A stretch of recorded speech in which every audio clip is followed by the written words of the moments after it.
The meeting had been going 20 minutes when Marcus Hale cut me off mid-sentence. I was presenting the final phase of the Vantage Group proposal, a deal I had been building for 11 months. My notes were spread across the table. My slides were on the screen. The whole team was watching. Then Marcus raised one hand the way he always did when he wanted silence.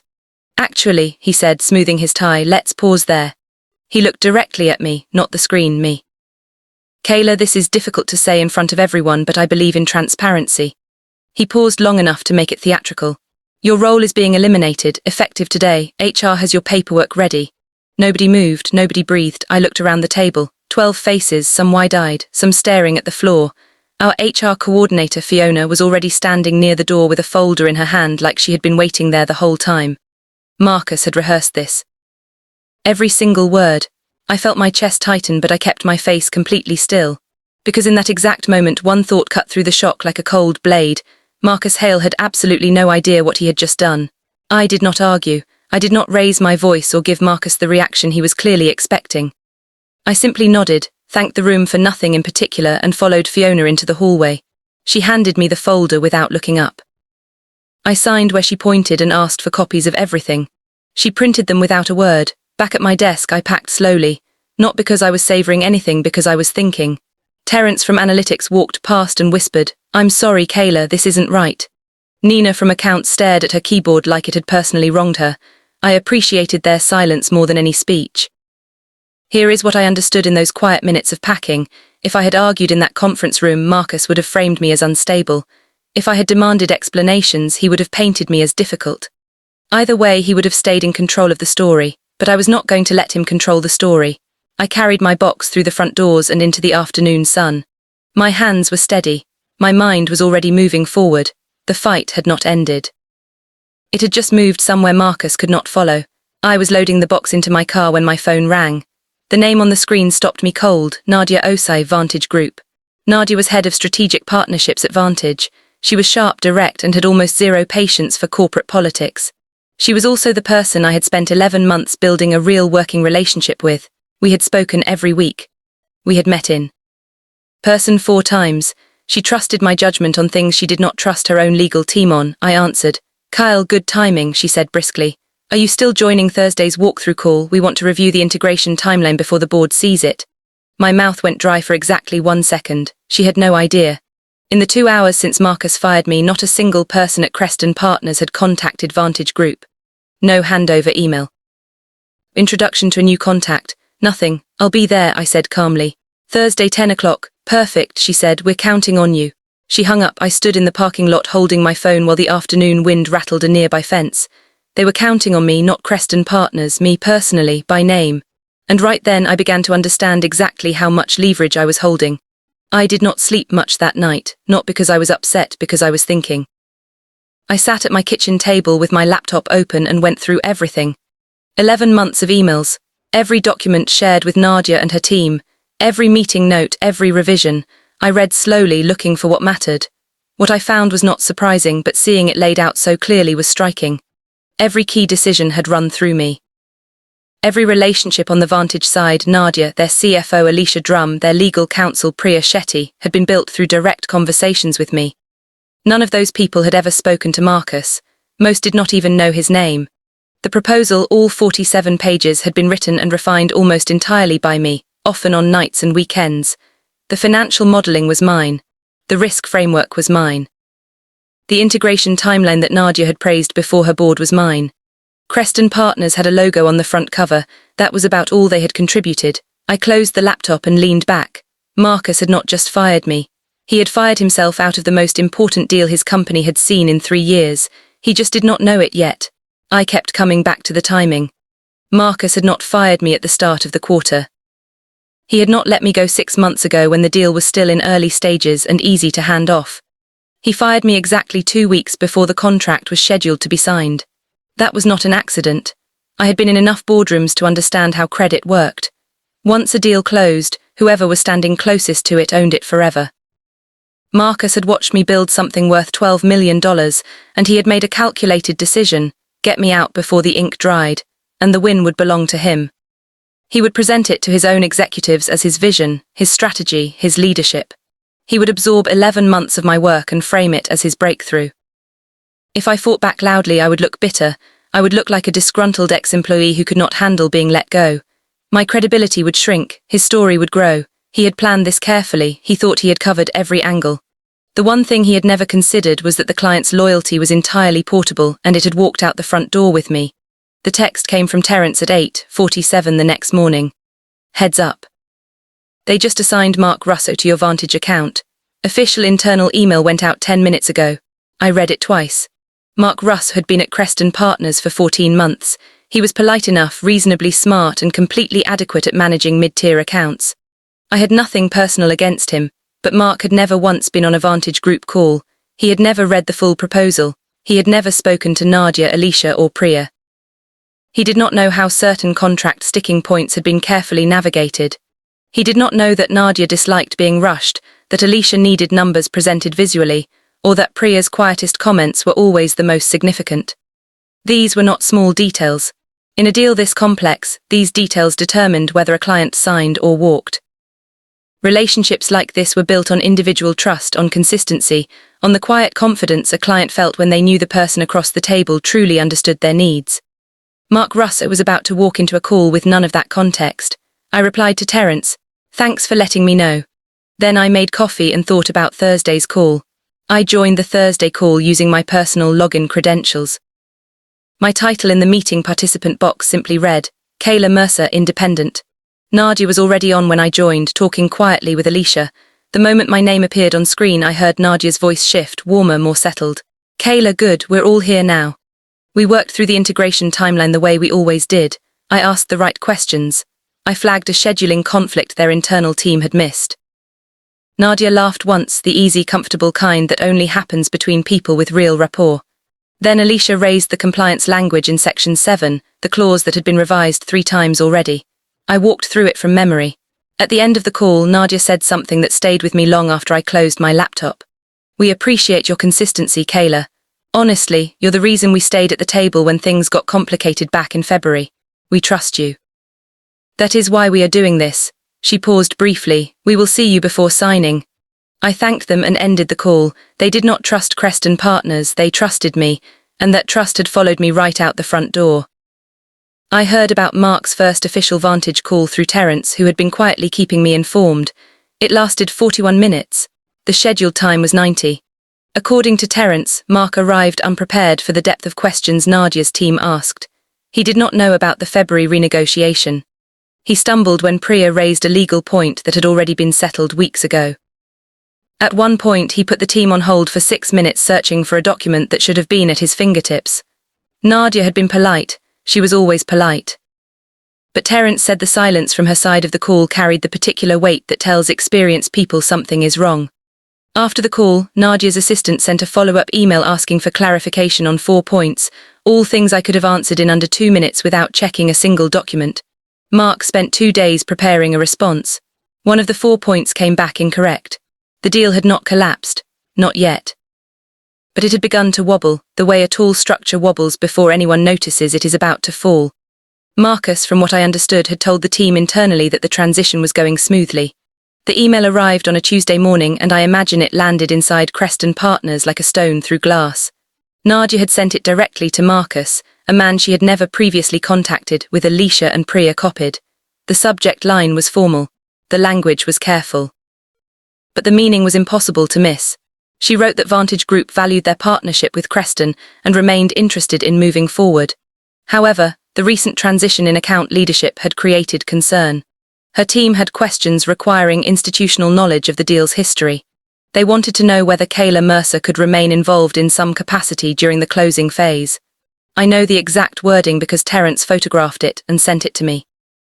Marcus did not respond that day. His assistant sent an acknowledgement note promising a reply within 48 hours.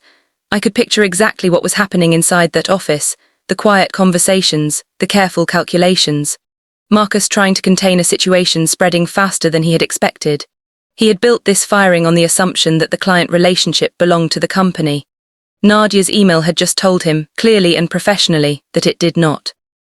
The clock on his plan had started ticking, and I had not been the one to start it.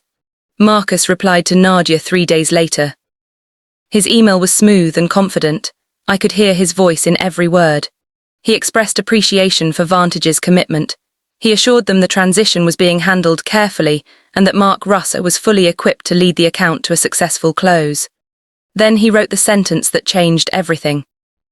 He told Nadia that Kayla Mercer had chosen to leave to pursue other opportunities and that, while Kayla's contributions were appreciated, the Creston team was fully prepared to move forward. I had chosen to leave. I read that line 3 times. It was not a misunderstanding. Marcus had been the one at the head of that table delivering a prepared speech while HR waited with a folder. He had fired me deliberately, publicly, without warning. And now he was telling my client in writing that I had left voluntarily. I opened a folder on my laptop and labelled it evidence. Inside went his email, my termination letter, the signed HR paperwork and every timestamp. I added the meeting invitation, proof I had been called to a standard weekly meeting, not an exit interview. He had just given me something far more powerful than an apology. I spent a full evening going through everything methodically. The termination letter was dated and signed by Fiona on behalf of Creston's HR. The language was clear, position eliminated, effective immediately. No mention of resignation, no mention of voluntary departure. My signature was on the acknowledgement line with Fiona's above mine and a system timestamp above hers.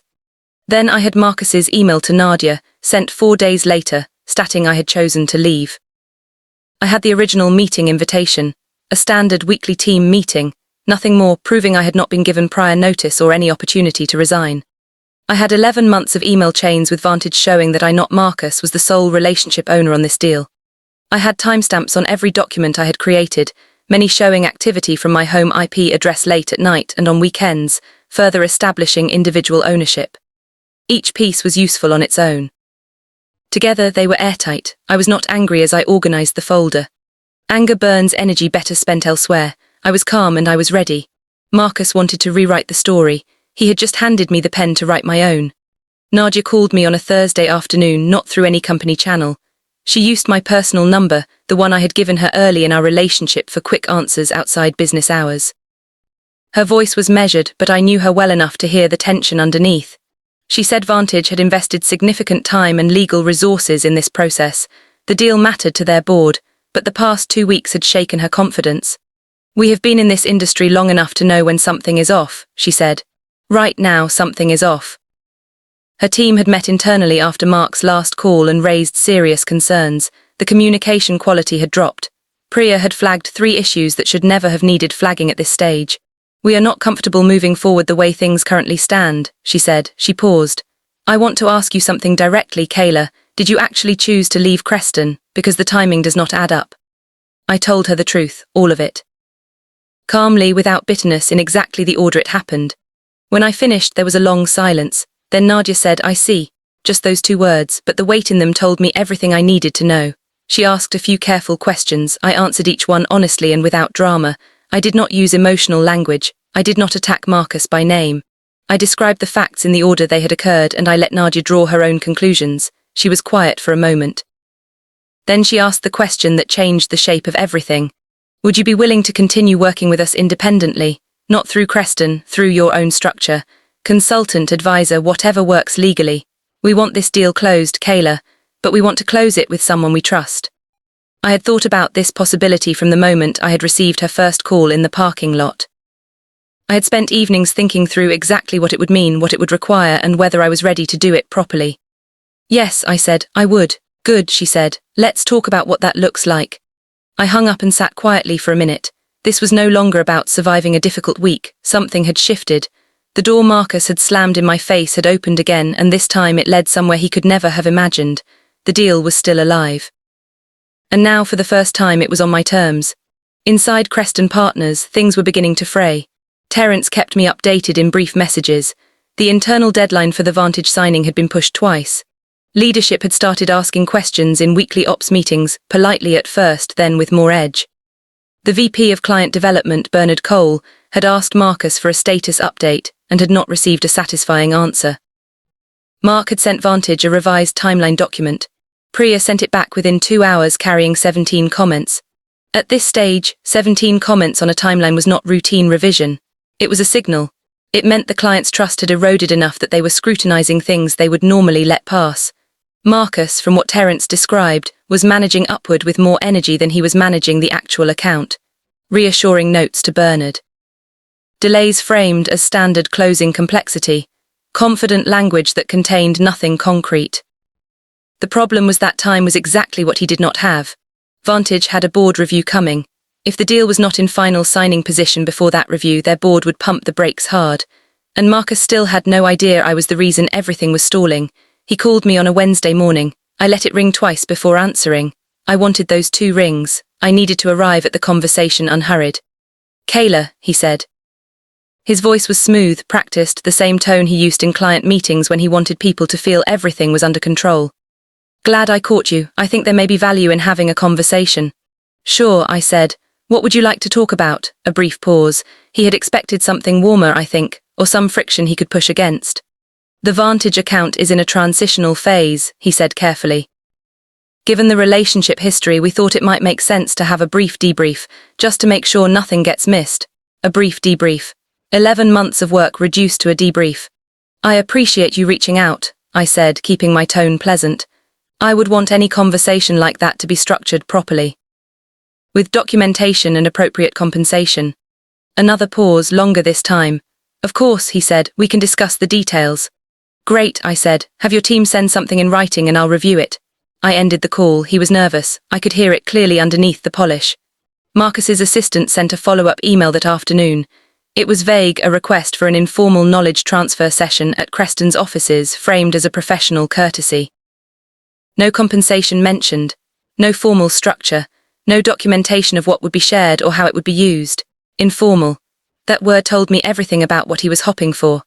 He wanted my knowledge, my relationship context, and my insights, freely given with no record attached, so he could absorb them and continue presenting the Vantage deal as his own managed process. He wanted 11 months of my work without acknowledging in writing that those months had been mine. I replied the same evening, short and professional. I thanked him for the outreach and said I was open to a structured consulting arrangement.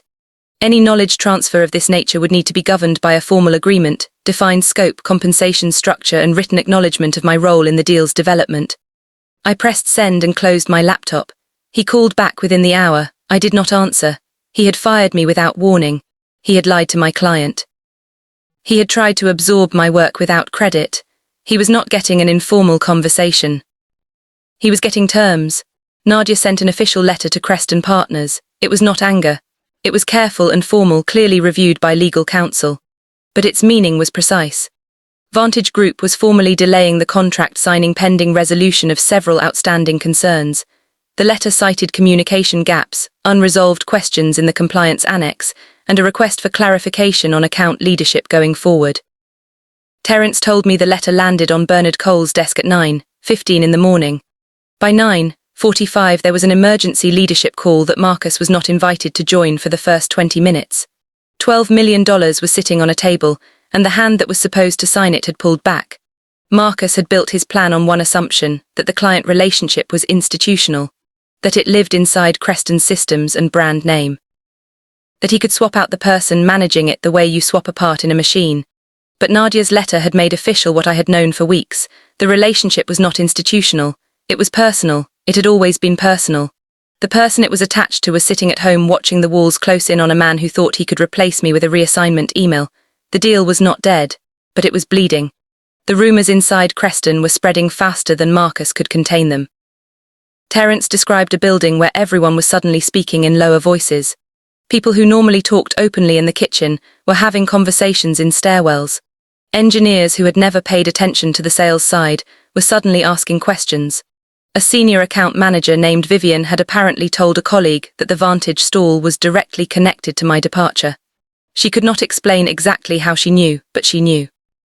And once Vivian said something, the whole floor heard it by day's end.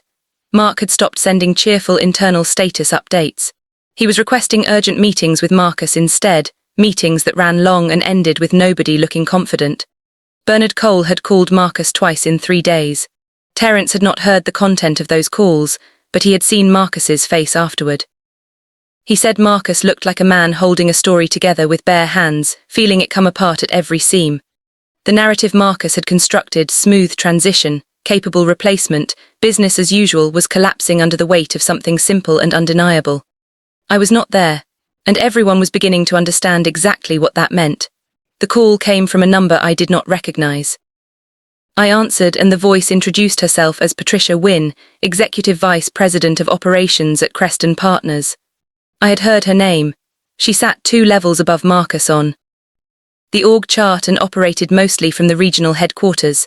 She was not someone who called former employees casually.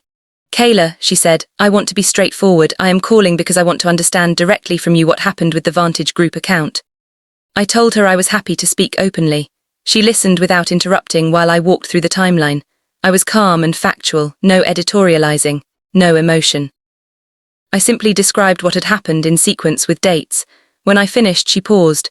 "We were not aware of the depth of your individual involvement with this client," she said. I could hear the strain underneath her careful words. "I understand," I said. Another pause, then, "Kayla, I want to be honest. The picture I am getting from you is significantly different from what I have been told internally." She thanked me for my time and said she would be in touch. The truth had reached the top floor, and it had not climbed there gently. Patricia called back 2 days later. She said she had spent that time reviewing the account history, speaking with team members, and having a separate conversation with Nadia Osai, a conversation Nadia had apparently been quite willing to have. I did not ask what Nadia had said. I did not need to. Patricia asked me to walk through my contribution one more time with specifics. I sent her a document I had already prepared, a clean, time-stamped summary of every deliverable I had produced, every relationship I had managed, every key decision I had driven across 11 months. I attached email threads and original proposal documents with their metadata intact, showing when they were created, by whom, and from which device. It was thorough, precise. It contained no accusations and drew no emotional conclusions. The facts did all the work. Patricia was quiet for a moment after I finished. "Kayla," she said slowly, "I owe you an apology on behalf of this company. We made a serious error." I thanked her without gloating. I did not need to gloat. The facts had done everything I needed them to do. "What would it take," she asked carefully, "for you to remain connected to this deal?" I told her I had already been thinking about exactly that. Patricia asked the question directly, and I respected her for it. She said Creston wanted to find a path forward. The deal needed to close. The client had made clear who they were willing to work with. The company was ready to have an honest conversation about resolution. She asked what it would take for me to come back. I let the question settle before answering. "I am not coming back," I said, "not as an employee." I said it calmly, the way you state a fact. She did not argue. She asked what I was proposing. I told her I had been thinking about the right structure for weeks. I had spoken with an attorney and reviewed the numbers and timelines. I had considered what was fair to me, to Vantage, and even to Creston, who still stood to benefit if things were handled well. What I was proposing would give everyone something real. But it would give me something I never had inside that company: control over my work, recognition of my contributions, and a structure that could not be stripped away. The terms were already written. I had drafted them the evening before at the kitchen table where I reviewed those emails on the night I was fired. I sent the consulting agreement to Patricia and copied Creston's legal team. 6 pages. My attorney had reviewed every line. Clean, professional, unambiguous. The terms: I would serve as independent lead consultant for the Vantage deal through its closing phase. I would be the primary point of contact for Vantage. All communications with Nadia, Alicia, and Priya would run through me. My name would appear on the final executed agreement as lead consultant of record, not as a Creston employee, but as an independent party. My compensation would be a flat consulting fee, plus a defined percentage of the deal's total value upon signing. Additionally, Creston Partners would provide a written acknowledgement that the Vantage relationship had been developed and maintained through my individual efforts over 11 months. Nothing required anyone to admit wrongdoing publicly. I was not looking for a courtroom fight. I was looking for accuracy on paper and fairness in compensation. Patricia called 2 hours after receiving it. "We accept," she said. There was tiredness in her voice, the tiredness of someone who had spent 2 weeks cleaning up a mess they had not made. They had no better option. All 3 of us knew it. I was not in the room when Marcus faced the leadership team, but Terence was nearby and told me everything afterward. Patricia had called an executive review meeting. Marcus walked in believing it was a standard damage control session, a chance to explain the delays and buy another week. He did not know Patricia had already spoken with me, reviewed the documentation, and signed the consulting agreement. The meeting opened with Bernard Cole presenting a timeline of the deal's deterioration since my departure. Each data point was dated, each communication gap documented. Mark sat silently at the far end of the table. Then Patricia placed a copy of Marcus's email to Nadia, the one claiming I had left voluntarily, beside my official termination letter. She did not speak. She simply placed both on the table and asked Marcus to reconcile them. He tried. He used language carefully, the way he always did. He spoke about interpretation and intent. Patricia asked him to be specific. He could not be. By the time the meeting ended, Marcus had been relieved of his client-facing responsibilities pending a formal review. He walked out of the same conference room where he had fired me, carrying nothing but the echo of a story that had finally stopped holding together. The contract was signed on a Thursday afternoon. Nadia called just before the formal signing to review one final detail in the compliance language. We resolved it in 4 minutes. She laughed and said it was the most efficient 4 minutes of the entire process. I was not in a Creston conference room. I was in a small, clean meeting space I had rented, good light, a table just large enough for 2 laptops and a set of documents. My attorney joined by video. Nadia's team joined from their side. The deal was worth $12.4 million. My consulting fee was structured, fair, and fully documented. My name was on every page that mattered. When Nadia's signature was confirmed on screen, she looked at the camera and said, "Thank you, Kayla, this is what it should have looked like from the start." I thanked her. I meant every word. After the call ended, I sat quietly for a few minutes. I thought about the parking lot and Nadia's voice asking if I was joining Thursday's call. I thought about packing that box while Nina stared at her keyboard. The money was real and it mattered. But it was not the real win. The real win was that I never let him make me doubt my own worth. 4 months later, Marcus Hale was no longer at Creston Partners. No announcement, no public statement, just a name that quietly disappeared from the company website and a vague internal email about organizational changes. Terence sent me a screenshot. I read it once and set my phone down. I had not pushed for that outcome. When you document the truth and let it travel through the right channels, it finds exactly where it needs to go. I was working out of my own consulting practice by then, a clean operation with a name I had chosen, a small team and a client list that was short but serious. Nadia had referred me to 2 companies within 60 days of the Vantage signing. Both engaged me directly. Both paid well. Both treated my work as something worth protecting. My office was on the 4th floor of a building with good natural light and a coffee shop downstairs. No politics, no rehearsed speeches, no one waiting by the door with a folder. I built my own calendar. I set my own rates. I chose my own clients. Marcus had stood at the head of a conference table and decided in front of 12 people that I was disposable. He ended his own career with that decision. I had just been getting started.